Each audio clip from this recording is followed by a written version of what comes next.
Bonjour tout le monde, j'espère que vous allez bien. Dans cette vidéo, l'objectif est de vous montrer comment tracer une fonction sinus sous sa forme de base. Donc, ce qu'on va faire pour procéder, c'est que, la forme de base, premièrement, de la fonction sinus, c'est y est égal à sinus de x. Puis ce que j'ai fait dans mon schéma pour débuter, c'est que j'ai pris mon cercle et je l'ai gradué en 45 degrés. Donc, c'est tous les angles de 45 degrés, je suis allé les positionner. Si vous vous souvenez des 45 degrés en radian, c'était des pi sur 4. Donc, c'est comme j'avais 0, 1 pi sur 4, 2 pi sur 4 qui est l'équivalent de pi sur 2, 3 pi sur 4, 4 pi sur 4 qui est l'équivalent de pi, 5 pi sur 4, 6 pi sur 4 qui est l'équivalent de 3 pi sur 2, 7 pi sur 4. Et quand je complète mon tour de cercle, j'arrive à 8 pi sur 4 qui est comme l'équivalent de 2 pi. Donc, en fait, ce qu'on va faire là ensuite, c'est que les 8 graduations que je viens de mettre sur le cercle, on va aller les reporter sur l'axe des x. Donc, les mêmes 8 graduations aussi, je vais les prendre. Pi sur 4, pi sur 2, 3 pi sur 4, pi, 5 pi sur 4, 3 pi sur 2, 7 pi sur 4 et 2 pi. Donc, ces mêmes 8 graduations-là, je les ai reportées sur l'axe des x. Donc, puis ensuite, l'autre chose qu'on va mettre sur le schéma, c'est la hauteur en y des points. Donc, si vous vous souvenez, le cercle trigonométrique a un rayon d'1 unité. Donc, ça veut dire quoi? Ça veut dire que la hauteur ici, c'est 1, puis en bas, c'est moins 1. Donc, j'ai une hauteur ici de 1 unité. En bas, je suis à moins 1. Et si vous vous souvenez de vos angles remarquables, le 45 degrés, c'était un angle qui avait comme coordonnées racine de 2 sur 2 et racine de 2 sur 2. Donc la hauteur en y ici, c'est comme racine de 2 sur 2. Puis en bas, on va avoir négatif racine de 2 sur 2. Donc en négatif ici. Et voilà. Donc, qu'est-ce qu'on va faire pour aller établir le graphique de base de la fonction sinus? C'est qu'à tour de rôle, je vais prendre les 8 valeurs en x que j'ai là. Je vais aller les insérer ici dans ma règle, puis je vais regarder le y me donne quoi. Donc, on va commencer avec la valeur 0. Donc, c'est comme si je prenais mon 0 puis je l'insérais ici dans ma règle. Et donc, sinus de 0, c'est quoi? Bon, sinus de 0. Ce qu'il faut que vous vous souveniez avec ça, c'est que quand vous avez un point trigonométrique, le sinus d'un angle, c'est sa coordonnée en y. Donc, si je prends le sinus de 0 ici, c'est comme si je vous demandais quelle est la coordonnée en y de 0. Donc, la coordonnée en y de l'angle 0, c'est 0.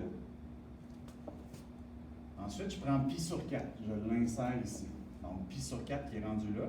Si je vous demande le sinus de pi sur 4, c'est comme si je vous disais quelle est la coordonnée en y de pi sur 4. Donc, la coordonnée en y de pi sur 4, c'est racine de 2 sur 2 qui se trouve ici. Ensuite, on continue. Je mets pi sur 2 dans ma règle. Le sinus de pi sur 2 est égal à 1. Le sinus de 3 pi sur 4, c'est son y de ce point-là qui est égal à racine de 2 sur 2. Le sinus de pi qui est égal à 0. Le sinus de 5 pi sur 4 qui tombe à négatif racine de 2 sur 2. Le sinus de 3 pi sur 2 qui est à moins 1. À chaque fois qu'il dit le sinus, c'est comme dans votre tête, il faut que ça rime avec quel est le y de l'angle en question. Donc le y ici, c'était moins 1. Le sinus de 7 pi sur 4, son y, c'est négatif racine de 2 sur 2. Puis quand je complète mon tour de cercle, j'aboutis à 2 pi. Son sinus revient à 0. Ce qui fait que ça, les points qui sont là, j'aurais pu en ajouter plus, mais c'est suffisant pour avoir l'allure de la fonction sinus qui a cette allure-là. C'est comme une courbe vers le haut, suivi d'une courbe vers le bas, comme ça. Donc ça, c'est le graphique de base d'une fonction sinus. Et là, vous devez comprendre aussi que cette fonction-là, elle ne s'arrête pas à 2 pi. Donc là, j'ai fait un tour de cercle de 0 à 2 pi. J'aurais pu continuer de 2 pi à 4 pi, et donc ça se serait poursuivi à l'infini vers la droite. Et le même graphique, c'est un graphique qu'on dit périodique. Donc, il va se continuer à l'infini vers la droite avec la même période que vous voyez là, qui va se prolonger vers la droite. J'aurais pu aller du côté des négatifs aussi à l'infini. Donc là, il y a des éléments importants avec ça. Donc, le premier élément important, c'est ce qu'on appelle la période. La période d'une fonction sinus, c'est un cycle complet. Donc la période, c'est arriver d'un point de départ et terminer au même point. Donc la période, dans ce cas-là, on dit qu'elle est égale à 2 pi. Ça, c'est ce qu'on appelle la période de la fonction sinus. Donc période qui est égale à 2 pi. Et l'amplitude, c'est comme la demi-hauteur du graphique. Ça, c'est votre amplitude ici. Et l'amplitude qui est égale à 1. Donc l'amplitude qui est égale à 1 pour la fonction de base. Le domaine, comme je vous ai dit, cette fonction-là se poursuivrait à l'infini vers la droite, à l'infini vers la gauche. On a un domaine qui est réel. Et l'image de bas en haut, l'image va de moins 1 jusqu'à 1. Donc, moins 1 à 1. Et donc ça, c'est ce qu'on appelle le graphique de base de la fonction sinus. On va partir avec ça pour ensuite aller ajouter des paramètres A, B, H et K.